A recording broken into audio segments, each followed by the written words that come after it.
Ya, Benar. kenalkan Om ya, dari PT Raja Wali bagian keuangan. Oke, Ada siapa? bisa dibantu? Untuk pertanyaan pertama, Heeh. Nuralif Fitra bisa langsung ditanyakan. Pertama, bisakah dijelaskan posisi dan tingkat manajemen Bapak? Nah, kalau dari manajemen strukturnya itu kan dari mulai direktur utama, tapi Ya. kalau di tingkat cabang itu kebanyakan direktur operasional yang handle. Direktur utama jarang ikut campur, dalam arti instruksi saja. Kalau untuk pelaksanaan dan operasional semua itu direktur operasional dengan bawahannya ada, di situ ada bagian keuangan, barannya second line lah, Second ada line, oke. keuangan, ada marketing, ada akunting, ada gudang di situ.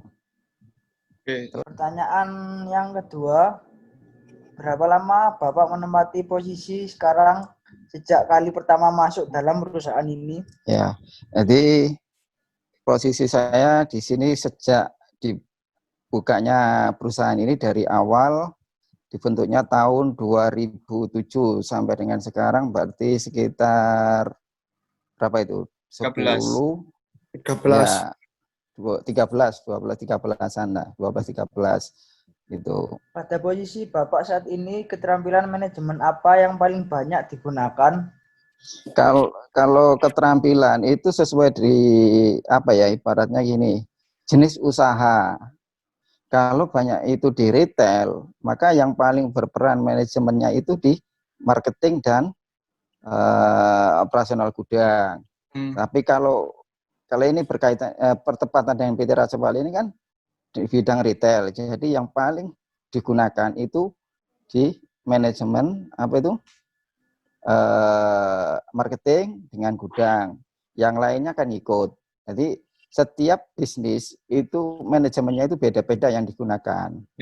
Yang paling berperan bukan digunakan yang berperan, tapi semuanya digunakan. Tapi yang paling berperan aktif itu sesuai dengan jenis usaha itu sendiri. Keempat, saat menjalankan fungsi manajemen, dapatkah Bapak uraikan penggunaan waktu selama jam atau hari kerja?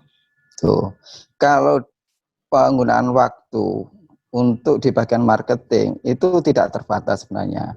Karena apa? Karena tidak terbatas, karena di bawahnya banyak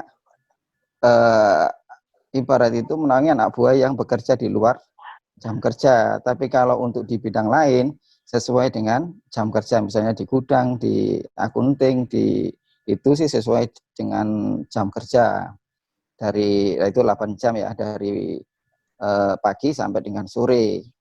Itu. Tapi kalau untuk operasional yang di marketing itu tidak terbatas. Ke saya, perkenalkan nama saya Pak Eza Reham. Mudah. Saya ingin mempertanyakan, ya langsung. Ya, silakan Mas. Apakah Bapak juga menggunakan waktu di luar jam kerja untuk menjalankan fungsi manajemen bagi perusahaan? Ya, kalau untuk menjalankan itu tergantung daripada kebutuhan ya Mas ya. Tapi prinsipnya kebanyakan waktu itu di saat jam operasional kerja, tapi tidak memungkinkan juga di luar jam operasional kerja. Tapi kalaupun keputusan di luar jam kerja itu sifatnya itu nanti untuk apa ya, dalam arti keputusan-keputusan yang sifatnya yang akan dilaksanakan, dalam arti kita itu menerapkan apa itu kita bicarakan di luar jam kerja, nanti untuk keputusannya dan selanjutnya actionnya itu diputuskan di jam kerja. Oke. Lanjut. Oke.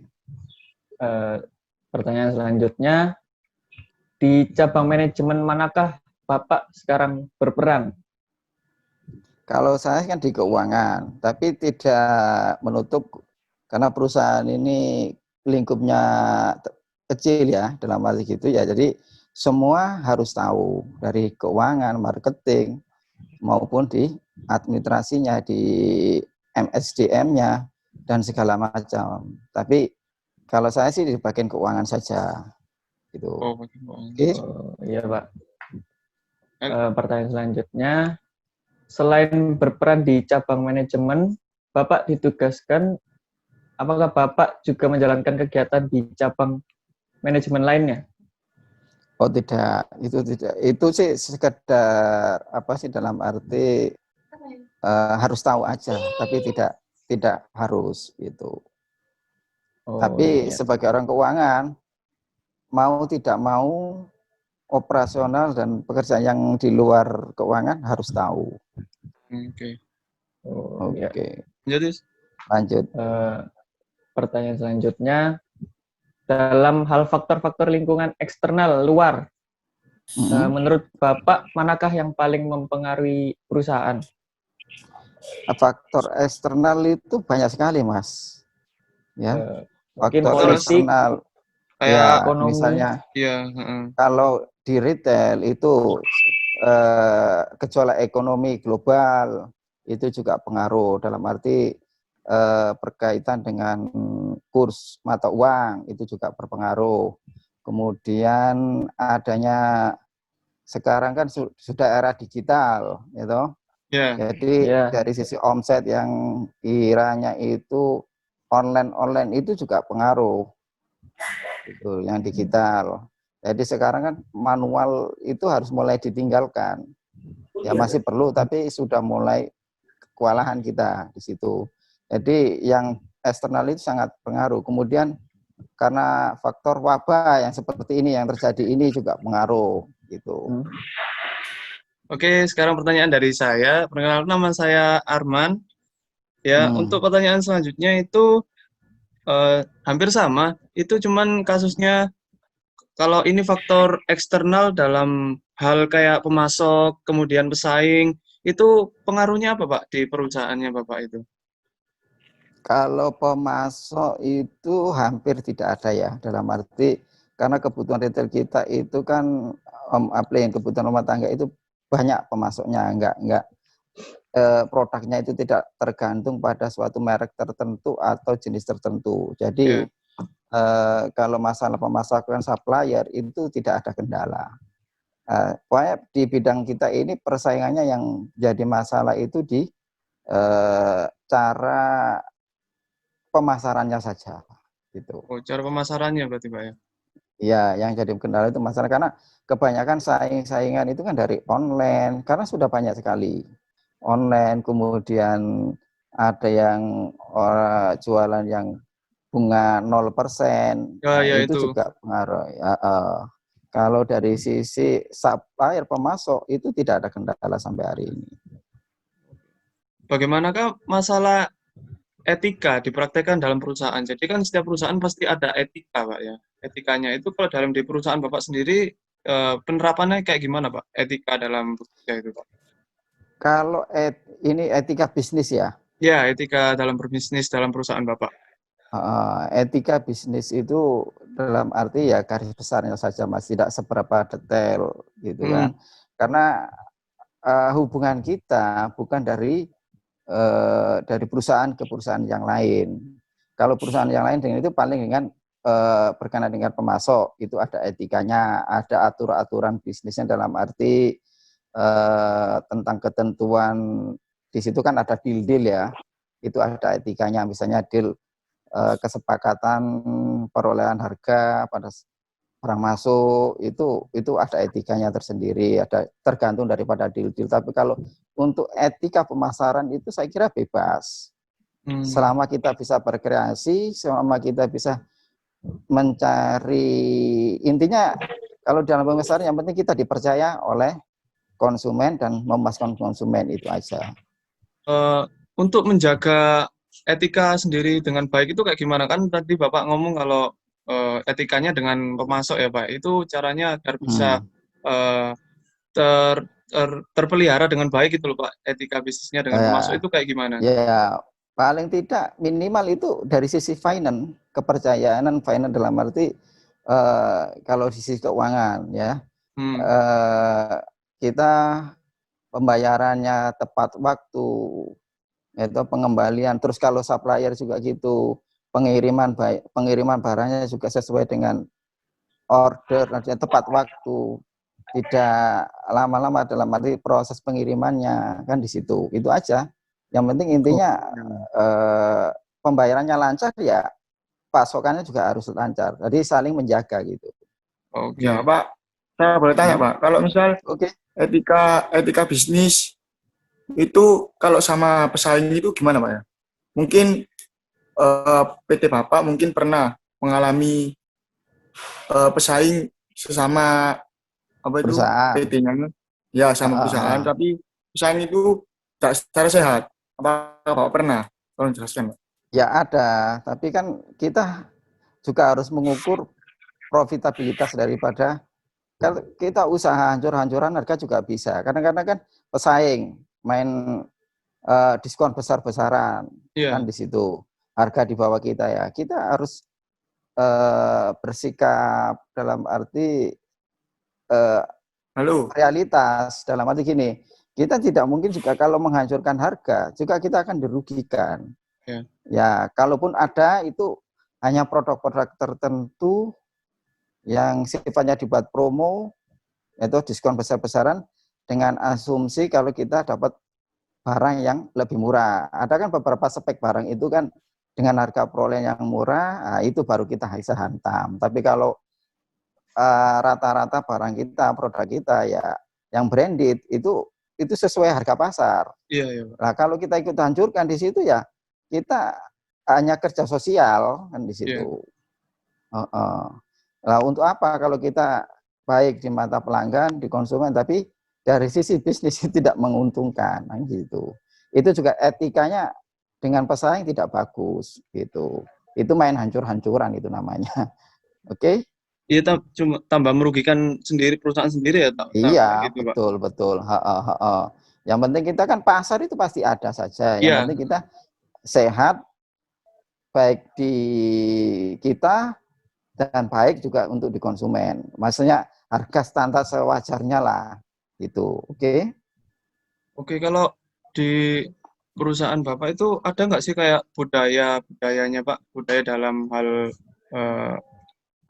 keseharian gitu, harus ngapain gitu kesehariannya setiap hari, budayanya seperti kayak kebiasaannya itu yang akhirnya nanti impact-nya atau dampaknya itu bakalan baik bagi perusahaan gitu loh Pak. Ya, kebudayaannya cuma bagaimana bisa melayani, menciptakan suasana kerja yang nyaman, melayani nasab konsumen yang baik, cepat, gitu aja. Itu setidaknya itu apa ya? Misinya gitu. Jadi pelayanan, dalam arti sisi pelayanan, karena kita di bidang retail. Bagaimana konsumen ini terpuaskan dengan produk kita, dengan layanan kita, sehingga merasa apa ya, diperhatikan konsumen itu. Itu moto kita. Gitu. Oke. Oke. Mungkin sejauh ini ada nggak konsumen-konsumen yang mungkin ya kan bisa saja ya Pak, konsumen yang kurang puas mungkin itu ada nggak yang komplain terus habis gitu penanganannya kayak gimana gitu? Itu sih pasti ada Mas, semua Ya. seperti itu. Itu pasti ada. Ya jadi kita kan harus menerima semua kalau ada komplainan ya gitu. Kalau barang branded itu kan mesti ada, kadang-kadang ada kebanyakan orang kan tidak tahu garansinya itu kan ikut apa ya, produk sendiri-sendiri toh. Ya. Nah, kita harus juga bantu di situ, hubungkan dengan service centernya produk itu, biar service centernya itu yang menghubungi konsumen itu. Sekedar apa ya, dalam arti membantu. Karena kalau yang branded, karena semua barang kita kan branded, bukan barang buatan sendiri baru dijual sendiri, bukan. Kita jual barang branded ya semua ada kartu garansi resminya, ada service centernya masing-masing gitu, terutama elektronik gitu Mas. Oke. Kalau dari garansi di perusahaan sendiri ada nggak Pak? Misalnya garansi kita ya tidak ada. Garansinya cuma kita membantu aja faktor gitu. Oh, itu langsung ke banyak, distributor berarti Pak? Iya, gitu, atau service centernya. Jadi Jadi dari situ aja sudah terbantu konsumen Mas. Yang penting kita juga melayani komplain itu, kalaupun pas kita bisa bantu secara kalau di kadang-kadang konsumen kan tidak mau ribet, nitip ke kita barang kita, ya kita tampung, kita bawa ke service centernya gitu. Kalau misalnya dari pemasok ke perusahaan Bapak itu ada biasanya kan dicek dulu toh Pak. Itu biasanya ada nggak Iya, ditemukan beberapa barang yang mungkin cacat atau kayak gimana gitu? itu 0% ya, karena kan pada saat kalau masalah pengiriman dari supplier itu 0%, karena semua barang mesti dicek dulu. Heeh. Kalaupun cacat kan harus dikembalikan langsung. Jadi itulah etika tadi, salah satu etika bisnis. Jadi kalau ada komplain yang gitu ya ditolak, dikembalikan. Gitu. Oke. Jadi kalaupun setelah ditinggal 2 hari 3 hari ada komplain, ya kita harus terima kalau tidak dilayani karena sesuai dengan perjanjian itu tadi. Pada saat barang-barangnya dicek, dilihat kondisinya dengan baik, oke, ya udah kembalikan pada saat pengiriman. Oke. Melihat situasi yang seperti sekarang ini kan pandemi gini Pak, itu gimana Pak penjualannya atau pemasarannya itu, apakah ada peningkatan atau penurunan atau bagaimana gitu Pak? Kalau penurunan ya pasti semuanya. Nggak ada semua perusahaan. Kalaupun kita juga karena daya beli konsumen juga pasti turun. Iya.